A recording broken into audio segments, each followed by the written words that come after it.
जापानी electric wheel chair, easy grip, smooth, foldable और इसको इजी हैंडल कर सकते हैं आप। और बेहतरीन किस्म की इसकी ड्राई बैटरीज़ हैं जो कि 15 किलोमीटर तक आपको बैकअप देगी। इतनी आसान कि आप बच्चे भी चला सकते हैं और एक उंगली से आप चला सकते हैं इसको। हार्ड इसके टायर हैं और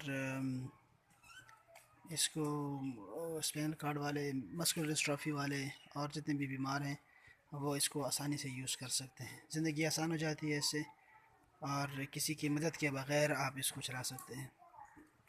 इसको रिचार्ज कर सकते हैं आप। 15 किलोमीटर है इसकी बैटरी, बड़ी छोटी होती है, साथ लेके जा सकते हैं, कहीं भी लगा सकते हैं आप चार्जर इसका।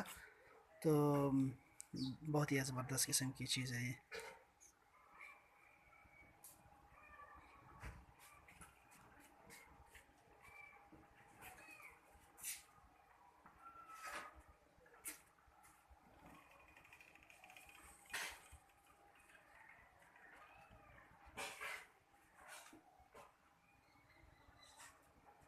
इसकी स्पीड आप कम कर सकते हैं, ज़्यादा कर सकते हैं।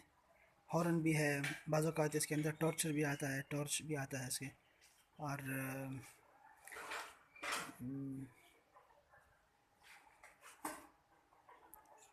ये गिरते नहीं हैं। इसके बैक पे जो है दो छोटे से उसके व्हील लगे होते हैं, तो ये ऊंचाई पर चढ़ते वक्त, चढ़ाई में कभी भी ये पीछे नहीं गिरती।